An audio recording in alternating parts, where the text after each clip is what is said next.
Welcome. In this video I'm going to go through Newton's three laws, these things you see in front of you, and how they apply, and also how it leads to the law of conservation of momentum. So without further ado, number one, every object remains at rest or in uniform motion unless acted on by an external force.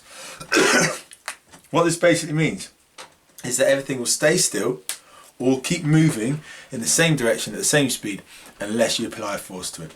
Now, that doesn't necessarily mean that it will get faster or slower. Yes, it can do, but it doesn't necessarily mean it will get faster or slower. It could just mean it changes direction.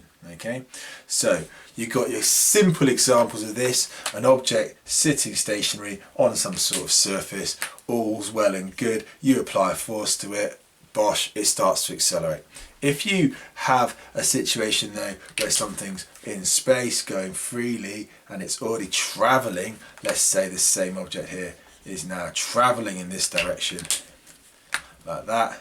If you apply a force to it in that direction, it's going to start to change direction. It won't necessarily accelerate it and it will accelerate it, but it won't necessarily make it go any faster. So it could just make it change direction.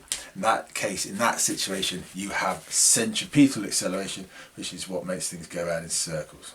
Okay, so number one, things stay still or keep moving unless acted on by an external force.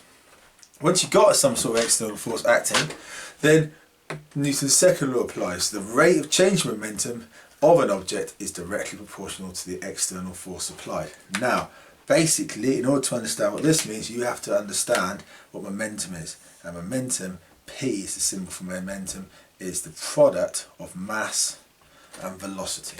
Okay, so momentum has the units of kilograms meters per second, and it changes. The momentum of an object changes when you apply a force to it.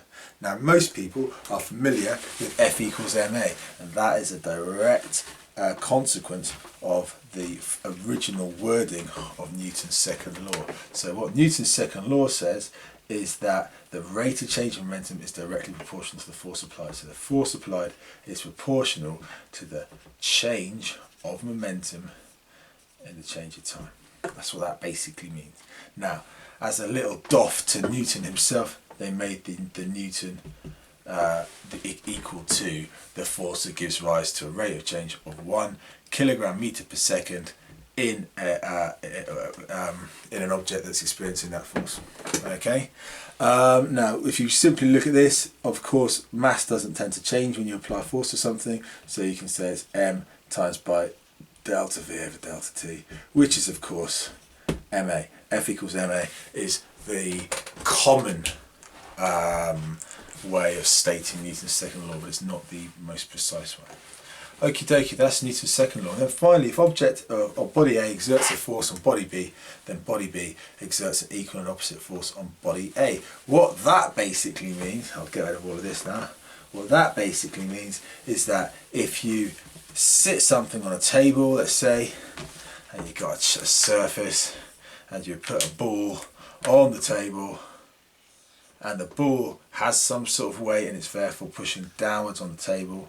Let's say the weight is mg. Unless that ball is going to start moving through the table, then it has to be counteracted, and that must of course be countered by some reaction force R from the table. That's the first instance of this. Okay. Second consequence, or second instance of Newton's second law, is a bit flasher, a bit more applies when things are moving. Consider a car, let's say, I don't know, best car I've ever drawn, smashing into another car. Now, obviously, let's say that's object A and that's object B.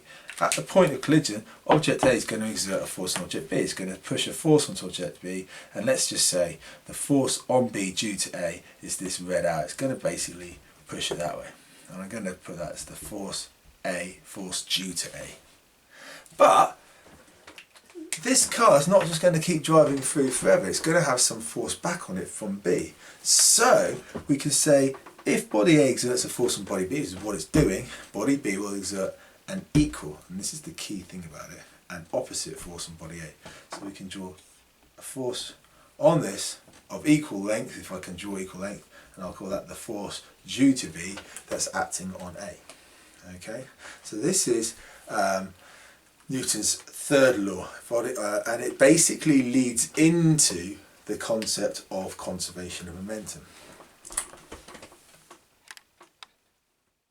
Why is momentum conserved in this situation? Well, you need to think about really the fact that these two forces are the same and are acting in opposite directions. If you think back to Newton's second law, we could slightly rearrange that. Newton's second law can be written as F equals delta mv over t. But as I'm going to come to in a bit, if you multiply the fluid by t, you get force times time is change in momentum, mv. Now we call this thing here, we call this concept here, or this the product of force and time, we call that impulse. Of course, it has the units of Newton seconds, and we call this momentum. And that has units of kilograms meters to the -1. But they are interchangeable. Okay, the impulse applied to an object is equal to its change in momentum. Now if we look at here, what we can see is both objects, both object A and object B, both experience the same force. That's the first thing. If they both experience the same force, they only experience that force when they're in contact with each other. Once it's crashed in, bounced off it, whatever it's going to do, they're only going to experience a force when they're in contact. And they're only in contact with each other for the same amount of time each. It's not like A can touch B without B touching A. They either are touching or they're not. So they have the same force, and they have it therefore for the same amount of time. Because they have the same force at the same time, you can see over here, they're going to have the same impulse applied. Now, I need to be careful here. Same impulse, and I'll put a little asterisk on there, but of course they're in opposite directions. It's the same magnitude of impulse, okay? Because obviously the force acting on A is one direction, the force acting on B is the opposite direction. But it's the same magnitude, and it's for the same time, therefore it's the same magnitude of impulse. And then because it's the same magnitude of impulse acting, we have the same magnitude of momentum, change of momentum. Okay, so we're going to say same change of momentum.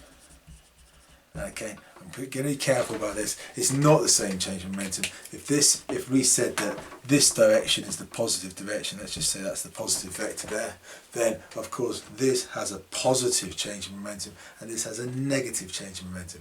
But if this was to say gain, I don't know, let's say 1,000 kilogram meters per second, this would have a change of momentum of minus 1,000 kilogram meters per second, which means whatever momentum this had in the first place is going to be conserved, because what this gains is exactly what this loses. Okay, and so this basically explains the principle of conservation